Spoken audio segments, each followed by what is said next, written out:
So বন্ধুগণ, চলে এলাম আমি মাঠে দেখাবো আপনাকে মাঠের দৃশ্য এবং মাঠের প্রাকৃতিক সেই পরিবেশ। চলে আসলাম আমি এই গ্রাম অঞ্চলে, গ্রামের বাড়িতে। তাই আপনাদের মাঝে নিয়ে আসলাম সুন্দর পরিবেশে, সুন্দর মনোরম জিনিস, সুন্দর সেই গ্রামের চাষিদের সেই অন্যরকম একটি ফসল, যেটা হচ্ছে মিষ্টি লাউ এবং মিষ্টি কুমড়া। চাষিরা চাষ করে, মাঠে ফসল ফেলায়, সেই মাঠে হাড়ভাঙ্গা পরিশ্রম করে সেই কৃষি ফসলের দিকে জাস্ট মিষ্টি কুমড়া। এই মিষ্টি কুমড়া আমাদের শরীরের জন্য একটি পুষ্টিকর খাবার, সেই হলো মিষ্টি কুমড়া। এই চাষিরা চাষ করছে প্রতিনিয়ত, মিষ্টি কুমড়া আবাদ করছে আমাদের জন্য, কিন্তু ঠিকই চাষি ফসল ফেলাইতেছে এবং এই চাষিরা সেই রকম মূল্যটা পাচ্ছে না। কৃষক ভাইরা আসলে হাড় ভাঙা পরিশ্রম করে, দিন যায় চলে, কথা থাকে মনে, কৃষিরা পরিশ্রম করে দিন রাত মাঠে। এইভাবে ফসলগুলো ফলছে, সেই কৃষি ফসল, সেই সবজি ফসলগুলো। প্রতিনিয়ত চলছে কৃষিদের যুদ্ধ। এই যুদ্ধ কৃষকেরা চলেই যাচ্ছে, কিন্তু এরা সেই পূর্ণ দামটা পাচ্ছে না।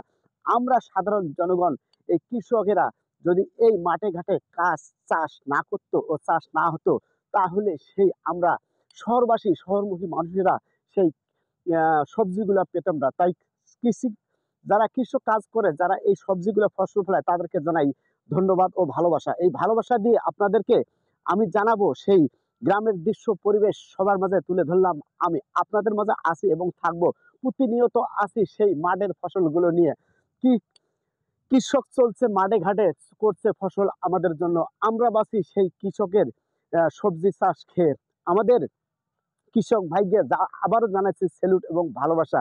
কৃষক যদি না থাকতো, তাহলে আমাদের সেই সবজিগুলা ঠিক মতন খাইতে পেতাম না, অনেক অনেক দাম হতো, অনেক অনেক দাম বাড়তো। তাই সব বন্ধুগণ, আমরা সব কৃষক ভাইদেরকে সম্মান করি এবং ভালোবাসি। আজ কৃষক ভাইদেরকে সম্মান ভালোবাসা নিয়ে এই মিষ্টি লাউটি এবং মিষ্টি খ্যাটটি দেখেন কত সুন্দরভাবে ফসল ফলছে, আবার কত সুন্দরভাবে বাড়ছে।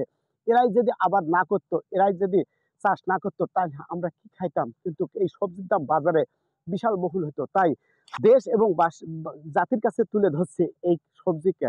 এই সবজির যেন গুরুত্ব দেয়, এই সবজি চাষিরা যেন চাষ ঠিক মতন করে, আমরাও যেন সেই সবজিগুলা ভালোভাবে খেতে পারি এবং পণ্য বাজারটা যে ভালো হয়, যাতে কৃষক লাভ পায়, লাভবান হয়। এই কৃষকের চাষ দিয়ে এই কৃষক যেন ভালোভাবে চাষ করতে পারে, এই এই আবাদের দিকে কৃষকের পরিবার যেন সুন্দরভাবে চলতে পারে। তাই আমরা কৃষক ভাইদের পাশে থাকবো, কৃষক ভাইদেরকে সালাম ও ভালোবাসা দিয়ে যাব। ভালোবাসা সালাম না দিলে কখনো কৃষক ভাইরা উৎসাহ পাবে না। তাই আমরা কৃষকদের মাঝে এই খোলা মাঠটি আপনারা দেখতেছেন এবং শুনতেছেন, এখানে কিন্তু শুধু পানির ব্যবস্থা যদি ভালো থাকতো, এই মাঠটা ফাঁকা থাকতো না। এই মাঠটা সবগুলো কৃষকের চাষেই ভরে যেত। তা কৃষকের চাষে ভরে যাওয়া প্রতিটি নিয়ত যদি পানির ব্যবস্থা ঠিক মতন নাই, তাই সব জায়গায় কিন্তু কৃষি কাজ ঠিক মতন হয় না। কিছু কিছু জায়গায় আছে কৃষি কাজ চাষ করলে ফসলটা ভালো হয়। তাই এখানকার বাজারে দেখা যাচ্ছে এই সব মিষ্টি লাউটি খুবই সুন্দর একটি ফসল হয়েছে। এই মিষ্টি লাউটি খুবই সুন্দর ফসল হয়েছে। তাই কৃষক ভাইরা আমাদের যেন একটু পাশে থাকে এবং আমরা ভালোবাসা দিয়ে যাব কৃষক ভাইদের। এই মাঠে ঘাটে চলি, আমরা ভিডিও বানাই আপনাদেরকে উপহার দেওয়ার জন্য। এই ভিডিওটা যদি আপনাদের ভালো লাগে, অবশ্যই আপনারা ভালোবাসা দিয়ে পাশে দেখবেন। আজকের মতন এখানেই ভিডিওটি শেষ করলাম। খোদা হাফেজ, বাই বাই।